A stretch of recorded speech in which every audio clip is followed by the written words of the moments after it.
Description বক্সে দেওয়া link থেকে অথবা এয়ারটেলের যে অফিসিয়াল ওয়েবসাইটটি আছে সেখান থেকে আমরা আমাদের অ্যাকাউন্টটিতে লগ ইন করে নেব। আমরা যে জিমেইলটি দিয়ে আমরা অ্যাকাউন্টটি ক্রিয়েট করেছিলাম সেই জিমেইলটি অ্যান্ড পাসওয়ার্ডটি দিয়ে আমরা লগ ইন করবো। আমি আমার জিমেইলটি অ্যান্ড পাসওয়ার্ডটি দিচ্ছি, আপনি আপনার জিমেইল অ্যান্ড পাসওয়ার্ডটি দিয়ে লগ ইন করে নেবেন। লগ ইন প্রসেস যদি কমপ্লিট হয় তাহলে কিন্তু আমাদের কাছে মেন পেজটি এভাবেই শো করবে। তো আমাদের এখন P2P-র মাধ্যমে আমাদের অ্যাড ফান্ড করতে বলা হচ্ছে। তো কিভাবে আমরা অ্যাড ফান্ড করব এন্ড আমাদের আইডিটি ভেরিফাই করব সেটি কিন্তু আজকের এই ভিডিওতে আপনারা দেখবেন। বন্ধুরা, এরকম ইনফরমেটিভ ভিডিও সবার আগে পেতে আপনারা আমার ইউটিউব চ্যানেলটি অবশ্যই সাবস্ক্রাইব করে রাখবেন এন্ড সাথে থাকা বেল আইকনটি অবশ্যই প্রেস করে রাখবেন। ফেসবুক পেজ থেকে যারা দেখছেন এই ভিডিওটি অবশ্যই ফলো দিয়ে সাথে থাকবেন। তো শুরু করা যাক আজকের ভিডিওটি। আমাদের প্রোফাইল অপশনে যদি আমরা ক্লিক করি, একটু নিচের দিকে আমরা একটি সেটিং অপশন পাবো। এই সেটিং অপশনে যদি আমরা ক্লিক করি, আমাদের সকল ইনফরমেশন গুলো এখান থেকেই দেখতে পাবো। আমাদের নাম, ইউজার নেম এন্ড অ্যাড্রেস সকল কিছু কিন্তু আমরা এখান থেকেই দেখতে পাবো। প্রোফাইল আইকনটির পাশেই ভেরিফিকেশন অপশনটিতে আমরা ক্লিক করব। ক্লিক করার পর নিচের দিকে আমরা দেখতে পাবো your wallet is not verified. তো আমাদের অ্যাকাউন্টটি কিন্তু এখনো ভেরিফাই হয়নি, তাই ভেরিফাইড ডকুমেন্টস হেয়ার এখানে আমরা ক্লিক করব। এখানে আমরা ডকুমেন্টস গুলো আপলোড করতে হবে। তো বিং ভেরিফাই যে অপশনটি দেখতে পাচ্ছেন এটিতে আমরা ক্লিক করব।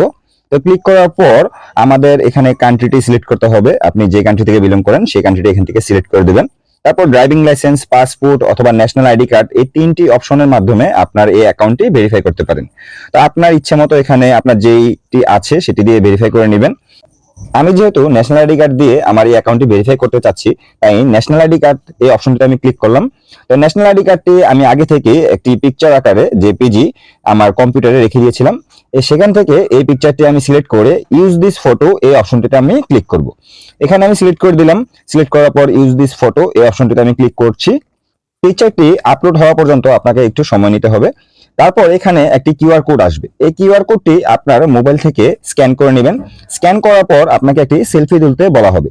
আপনার হাতের স্মার্টফোনটি যেন ভালো কোয়ালিটির একটি সেলফি তুলতে পারে সেটি ভালোভাবে নিশ্চিত করে নেবেন, কারণ সেলফিটি যদি একদম ক্লিয়ার ভাবে না ওঠে তাহলে কিন্তু আপনার অ্যাকাউন্টটি ভেরিফাই নাও হতে পারে। তো সেলফি তোলার প্রসেসটি যদি শেষ হয় তাহলে আপনার এই পেজটি অটোমেটিকলি রিলোড নিবে বা আপনার মোবাইল থেকে ডান অপশনটিও আসতে পারে। তো আপনি ডান দেওয়ার পর এখানে আবার নতুন করে লগ ইন করে নেবেন। একইভাবে আমরা ভেরিফিকেশন অপশনটিতে আবার ফিরে আসবো। তো ভেরিফিকেশন অপশনটিতে যদি আমরা চলে আসি তাহলে দেখতে পাবো your wallet verification is in review. আমাদের অ্যাকাউন্টটি এখন রিভিউতে আছে। তো 30 থেকে 40 মিনিট বা কখনো আরো কম সময়ের মধ্যে আমাদের অ্যাকাউন্টটি ভেরিফাই হয়ে যাবে যদি সবকিছু ডকুমেন্টস ঠিকঠাক থাকে। তো দেখতে পাচ্ছেন ইউর ওয়ালেট ইজ ভেরিফাইড, আমার অ্যাকাউন্টটি কিন্তু অলরেডি ভেরিফাই হয়ে গিয়েছে। এখন আমরা দেখবো কিভাবে আমাদের এই অ্যাকাউন্টে অ্যাড ফান্ড করতে পারি। উপরের দিকে পেমেন্ট মেথড এই অপশনটিতে আমরা ক্লিক করব। ক্লিক করার পর অ্যাড নিউ যে অপশনটি দেখতে পাচ্ছেন এই অ্যাড নিউ এই অপশনটিতে আমরা ক্লিক করব। তো ক্লিক করার পর আমরা চাইলে ব্যাংক অথবা ক্যাশ, ক্রিপ্টোকারেন্সি, ই ওয়ালেট, গিফট কার্ড, মোবাইল যে কোনো একটির মাধ্যমে এখানে আমরা ডিপোজিট করতে পারি বা অ্যাড ফান্ড করতে পারি। আমরা যদি ব্যাংক অপশনটি ক্লিক করি, ব্যাংক অপশনটি ক্লিক করার পর সার্চ অপশনে এসে আপনার কান্ট্রিটাই সিলেক্ট করতে হবে। তো আমি একটু স্ক্রল ডাউন করে অনেকগুলো কান্ট্রি দেখতে পাচ্ছি, এখান থেকে আমাদের বাংলাদেশ ব্যাংক এই অপশনটি সিলেক্ট করে নিলাম। আপনার যে ব্যাংকে অ্যাকাউন্ট আছে সেই ব্যাংকের নামটি এখানে দিতে হবে। আমার ব্র্যাক ব্যাংকে একটি অ্যাকাউন্ট আছে, তাই আমি ব্র্যাক ব্যাংক এখানে লিখছি। আমি আরেকটু সহজভাবে ডিপোজিট করার জন্য ব্যাংকের মাধ্যমে ডিপোজিট না করে কিভাবে রকেট, নগদ এগুলোর মাধ্যমে ডিপোজিট করতে পারি সেটি এখন দেখব। প্রথমে আমরা আমাদের মোবাইল অপশন থেকে আমাদের বিকাশ, নগদ বা রকেট এই অপশনটি সিলেক্ট করে আমাদের ওয়ালেটটি সেভ করে নেব। তো তার জন্য আমরা এখান থেকে বিকাশ অপশনটিতে সিলেক্ট করলাম। বিকাশ অপশনে সিলেক্ট করার পর আমাদের মোবাইল নাম্বারটি এখানে সিলেক্ট করে দিব। তারপর এখানে অ্যাড অপশনে ক্লিক করলে আমাদের বিকাশটি কিন্তু এখানে সেভ হয়ে যাবে। অ্যাড নাও এ ক্লিক করে আবার সেম ভাবেই আমরা চাইলে এখানে নগদ যে অ্যাকাউন্টটি আছে সেটিও এখানে সেভ করে রাখতে পারি। ভিডিওটি শর্ট করার ক্ষেত্রে আমি সম্পূর্ণ প্রসেসটি দেখালাম না, ঠিক সেম ভাবেই নগদ অ্যাকাউন্টটি আমি এখানে সেভ করে রাখলাম। আমরা যদি হোম অপশনে ক্লিক করে হোম বাটনে চলে আসি তাহলে কিন্তু আমাদের ডলারটি এখানে শো করবে। তো হোমের পাশেই দেখতে পাচ্ছেন অ্যাড অপশন, এই অ্যাড অপশনে আমরা ক্লিক করব। কিছুক্ষণ আগে আমরা যেই তিনটি ওয়ালেট এখানে সেভ করেছিলাম সেই ওয়ালেট গুলো এখন শো করবে। এই তিনটি ওয়ালেটের যে কোনো একটির মাধ্যমে আমরা এখন ফান্ড অ্যাড করতে পারি। আপনার পছন্দের ওয়ালেটটি সিলেক্ট করে নেবেন।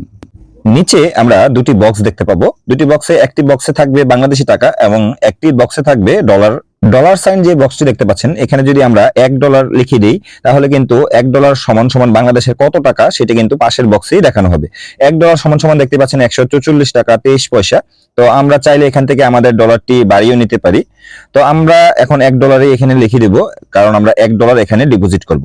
তো আমরা 1 মিনিটের মধ্যেই কিন্তু আমাদের এই অ্যাড ফান্ডটি আমাদের অ্যাকাউন্টে অ্যাড হয়ে যাবে। দেখতে পাচ্ছেন এখান থেকে আমরা চাইলে কন্টিনিউ করতে পারি, বা উপর দিকে যদি আমরা যাই তাহলে কিন্তু এখানে এক্সচেঞ্জ রেট কত সেটা দেখতে পাবো, তারপরে ফি কত টাকা দিতে হচ্ছে সেটি দেখতে পাবো, তারপর সার্ভিস ফি কত টাকা সেটিও কিন্তু এখানে দেখতে পাবো।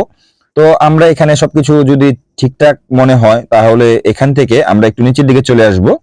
নিচে কন্টিনিউ অপশনে যদি আমরা ক্লিক করি, ক্লিক করার পর এখানে সাবমিট রিকোয়েস্ট একটি অপশন আসবে। সবকিছু যদি আমাদের ঠিক মনে হয় তারপর আমরা সাবমিট রিকোয়েস্ট এই অপশনটিতে আমরা ক্লিক করব। সাবমিট রিকোয়েস্ট অপশনটিতে ক্লিক করলে নতুন আরেকটি পেজ এখানে আমাদের শো করবে। তো এখান থেকে সবকিছু আমরা চেক করে নেব, চেক করার পর সাবমিট রিকোয়েস্টে আবার ক্লিক করব। নতুন আরেকটি পেজ ওপেন হবে। এখানে ফাইন্ডিং ইউর পেয়ার ম্যাচ, মানে আমাদের পেয়ারটি এখানে ম্যাচ করা হচ্ছে। তো পেয়ারটি ম্যাচ করা পর্যন্ত আমাদের একটু অপেক্ষা করতে হবে। I understand show payment information এই অপশনটিতে আমাদের ক্লিক করতে হবে। এই অপশনটিতে যদি আমরা ক্লিক করি এখানে আমাদের পেয়ার ম্যাচের যেই ইনফরমেশনগুলো আছে সেটি আমাদের এখানে শো করবে। তো এখানে আমাদের কত টাকা পেমেন্ট করতে হবে, তারপর কাকে পেমেন্ট করতে হবে, কিসের মাধ্যমে পেমেন্ট করতে হবে, বা কোন মোবাইল নাম্বারে পেমেন্ট করতে হবে, সব ডিটেলস কিন্তু আমরা এখানে দেখতে পাবো। তো সবগুলো ডিটেলস আমরা এখানে চেক করে নেব।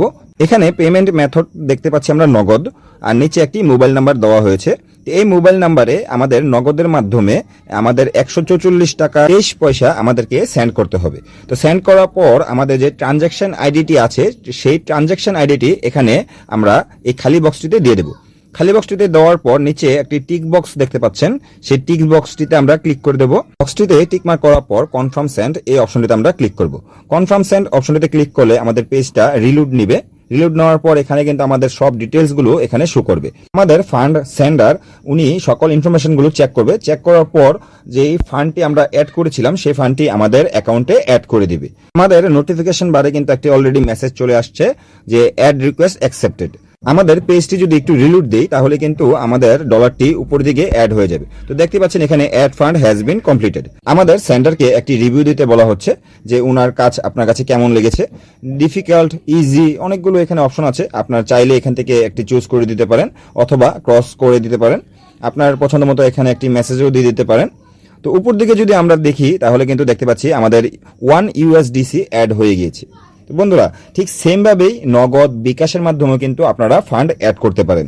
আমি বাকিগুলো এখানে দেখাচ্ছি না, ঠিক সেম ভাবেই আপনারা বাকি কাজগুলো করতে পারেন। তো বন্ধুরা ভিডিওটি কেমন লাগলো অবশ্যই আপনাদের মতামত কমেন্টস বক্সে জানাবেন। ভালো লেগে থাকলে অবশ্যই লাইক, কমেন্টস এন্ড শেয়ার করতে ভুলবেন না। আর পরবর্তী কোন টপিকের উপর আপনারা ভিডিও চাচ্ছেন সেটি কিন্তু অবশ্যই কমেন্টস করে জানাবেন। ভালো থাকবেন বন্ধুরা, আজকে এই পর্যন্তই, বিদায়।